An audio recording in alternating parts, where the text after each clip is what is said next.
Muito obrigado. Eu fico muito feliz de estar com vocês, tanto com os painelistas de hoje, quanto com todos os que nos acompanham. É, sem dúvida, um compartilhar do pensamento, um compartilhar de emoções, de afetividades, isso é muito bom. Isso é que nos constrói.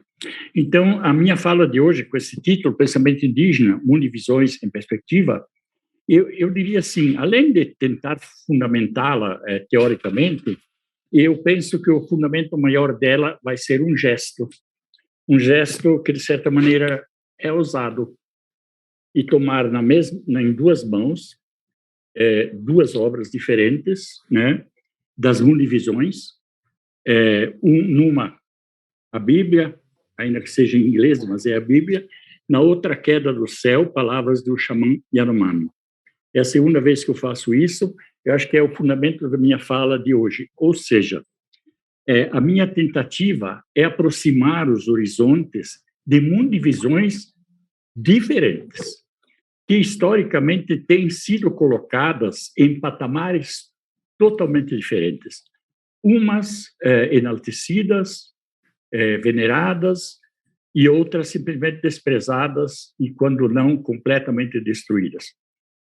Adotando, teoricamente, a ideia de fusão de horizontes de Hans-Georg Gadamer, entende-se que esta fusão é a base do compreender e sua inserção no horizonte da vida prática.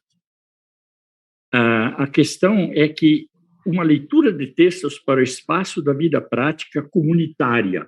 No caso, eu tomei essas duas obras na mão e elas são, respectivamente, duas visões, duas leituras sobre a vida cotidiana de diferentes perspectivas. Apenas isso, a meu ver. Apesar da anulação, apesar da negação de umas pelas outras, hoje não há mais condições de colocá-las nesses patamares diferenciados. Então, o conceito de fusão de horizontes não subsume nem induz a ideia de anulação do eu ou da comunidade, anulação do indivíduo, suas diferenças e particularidades. Pelo contrário, há no conceito gadameriano a ideia da partilha, do colocar em comum, do compartilhar na diferença, na pluralidade, o diálogo entre iguais e entre diferentes. Então, indivíduos diferentes entre si podem acolher mundivisões diversas, diferentes, sem que necessariamente isso signifique a adoção dos princípios, fundamentos, da história, da cultura, dos hábitos, costumes de uma pela outra. No entanto, é a postura do diálogo, é a postura da recepção de braços abertos, no sentido da recepção respeitosa. Tanto uma mundivisão quanto a outra, seja a visão bíblica, seja a visão de Copenhague, o grande xamã Yanomami, tanto uma como a outra, na verdade, são um caminhar passo a passo de volta para a história, ou seja, do presente para a sua ancestralidade, para o seu passado, para entender o seu próprio presente. Então, a compreensão de mundo, do presente, da prática cotidiana de cada cultura, de cada mundo e visão, é o resultado dessa reflexão retrospectiva. Não é uma visão de lá para cá, mas é retrospectiva. Tanto que o tempo da reflexão de mundo e visões, tanto da Bíblia como da Yanomami, ou podia ser qualquer outra, de outra cultura, ela é uma caminhada retrospectiva, porque ela se estende praticamente ao infinito, ela não põe um ponto final da história. Mesmo que nós comecemos aí na Bíblia com a ideia do Gênesis, do começo, mas esta também. Os Yanomami também têm sua Gênese, tem sua explicação da Gênese do universo, Gênese do mundo. E se nós olharmos para outras culturas, como a andina, também tem toda a sua visão de Gênesis, de começo e explicação do mundo presente pela retrospectiva, passo a passo, caminhando sobre sua história pretérita e na sucessão de gerações.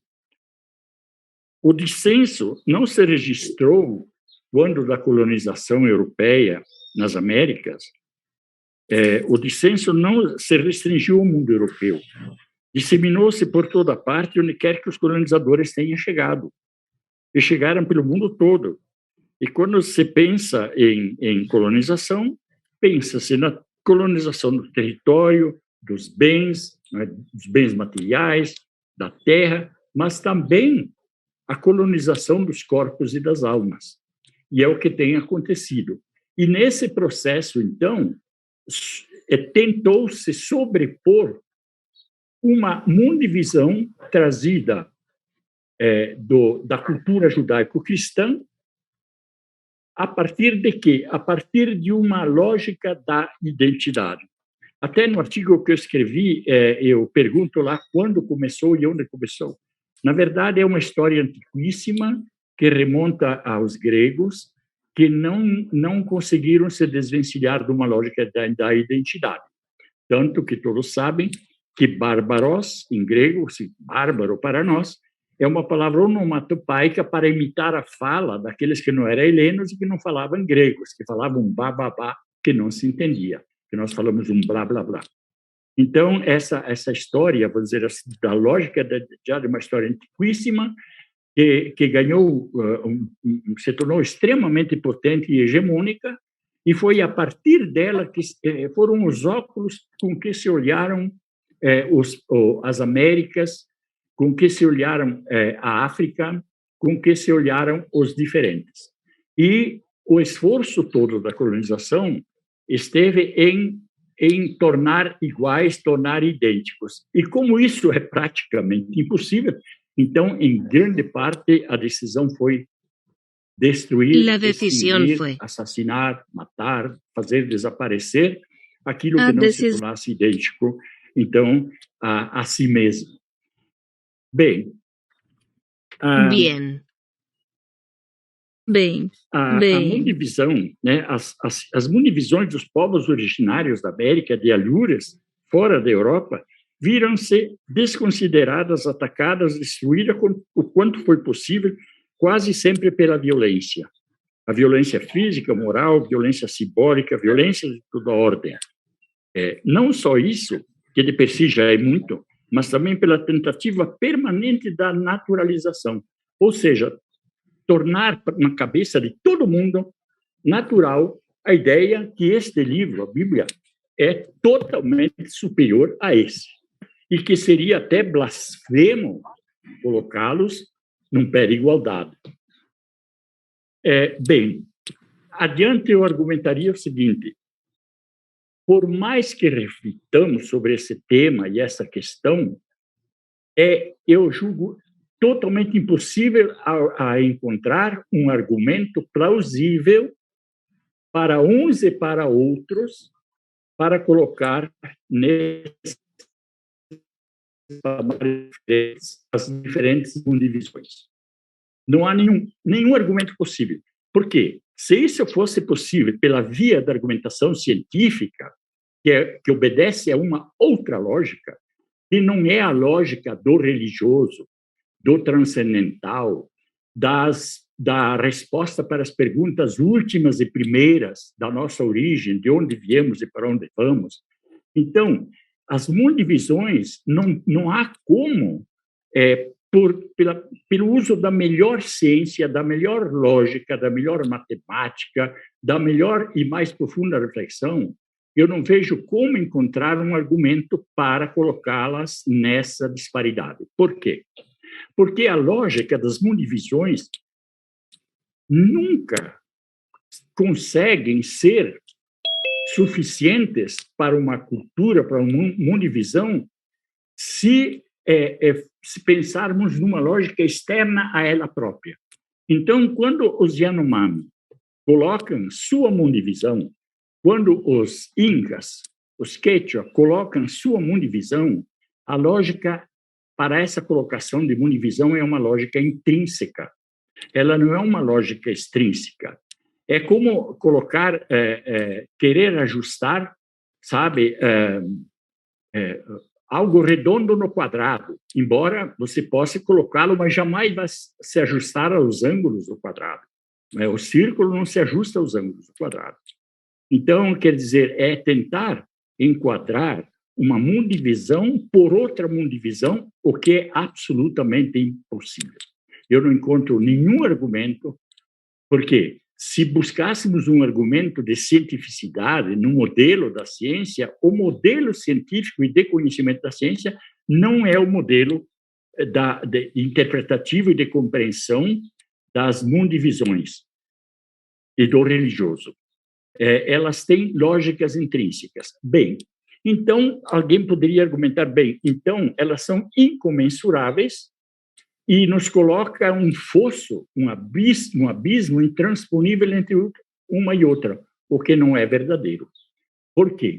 Porque é possível, sim, recebê-las com respeito, é possível, sim, analisá-las com respeito e, quiçá, encontrar valores que a minha cultura, que a minha mundivisão não possui.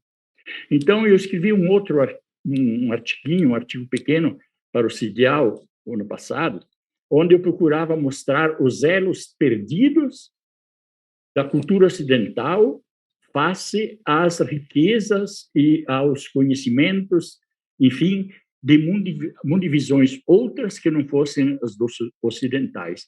Quer dizer, essa chance, essa oportunidade foi esbanjada, foi perdida, não se conseguiu dialogar suficientemente, nem de longe, para essa aproximação respeitosa de recepção, não no sentido de conversão, inclusive isso é possível para quem queira, mas ela não é uma condição sine qua non para o diálogo intercultural, para o diálogo entre mundivisões diferentes. Eu gostaria até de ler umas pequenas citações que eu anotei do Mejia Huamán, com quem nós travamos muita amizade, né? Ele faz parte do nosso círculo de amizade também. Então, o Alejandro vai me perdoar e todos os de língua espanhola vão me perdoar se minha leitura ficar muito ruim, porque eu não tentei traduzir. Então, diz o Mejia: por ese hecho en adelante, todo hombre nacería manchado por el pecado e inclinado al mal. Ele está falando da cultura ocidental cristã. Para purificar su alma, debería someter su cuerpo a privaciones, sacrificios y martirios, soportar con resignación la explotación y las injusticias.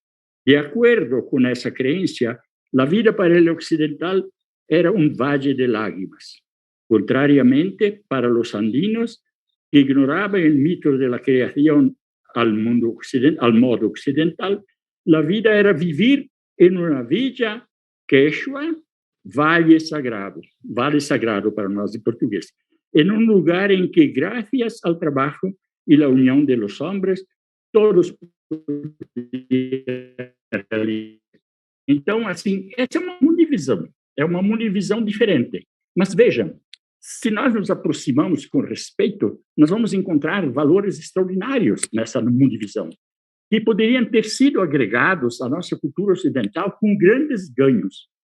Eu ontem vi um economista fazendo a distinção entre o mundo financeiro do lucro, né, como objetivo final da economia, né, e do capital, do capitalismo, e ele distinguia entre dinheiro e riqueza. Então, o dinheiro é isso que nós estamos acostumados a ver nessa perspectiva, então, monetarista, né, e de lucro, etc., do capitalismo. Quando, na verdade, a riqueza ela é outra coisa.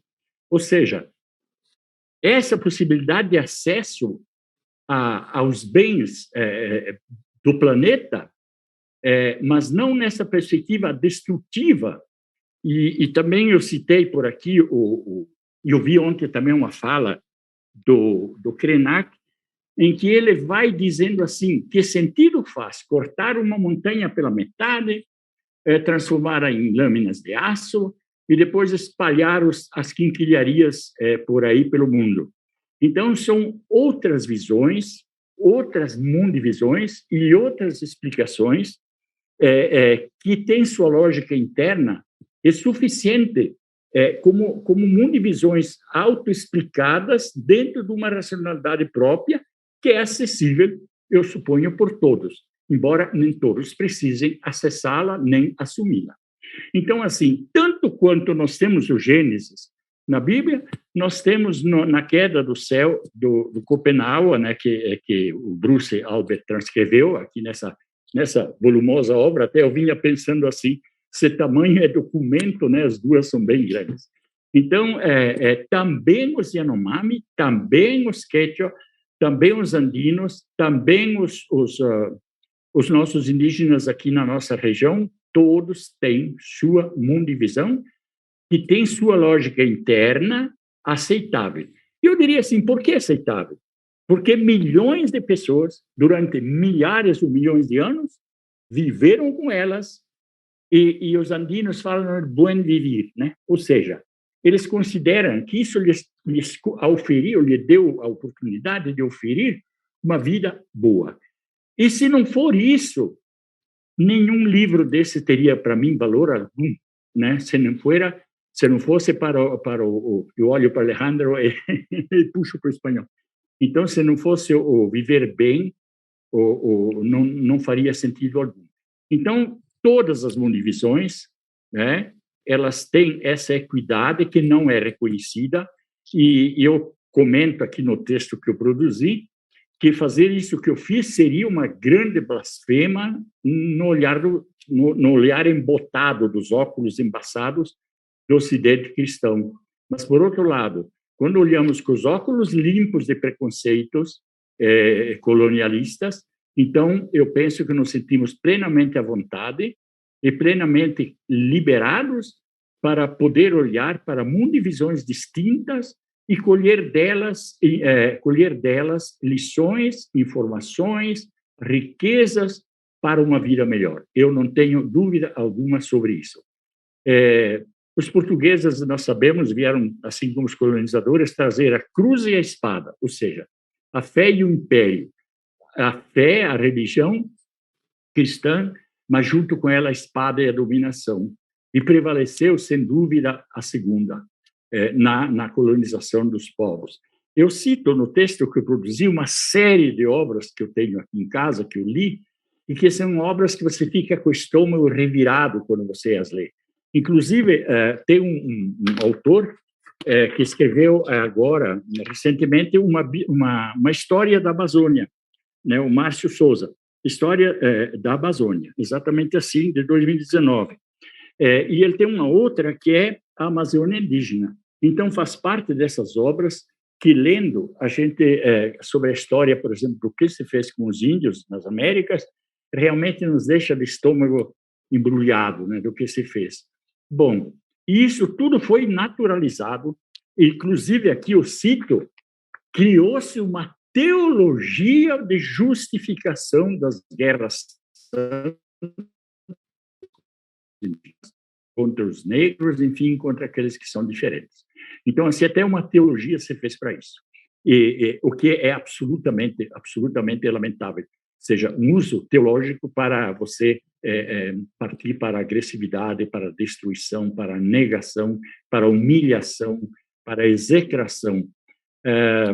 Eu não vou dizer quando, mas inclusive eu, na minha infância, era aconselhado, quando passasse perto de uma igreja que não fosse católica, né, fosse protestante, não olhar para lá, né? Olha, absurdo da coisa.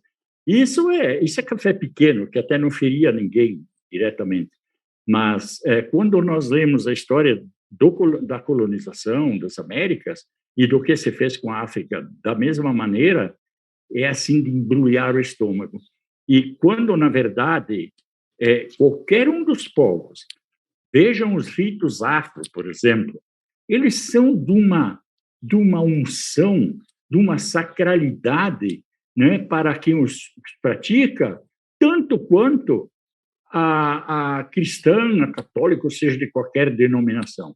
Então, a minha ideia nessa fala, bem sumária, assim, é a possibilidade de aproximar mundivisões naquilo que as religiões têm de mais caro, que são seus livros sagrados, seja a Torá, seja a Bíblia, seja o Antigo Testamento, o Novo, seja o Alcorão, ou seja, então, a queda do céu, do pensamento Yanomami, ou então, eu espero, assim, um pouco daquilo que o Getúlio nos vai expor também, dos nossos indígenas em cima das terras dos quais nós estamos vivendo aqui, e quem sabe, se a compreensão, inclusive por esse encontro, se expandir mais, podemos colher aqueles elos perdidos, quem sabe ainda encontremos alguns para torná-lo vivência para nós.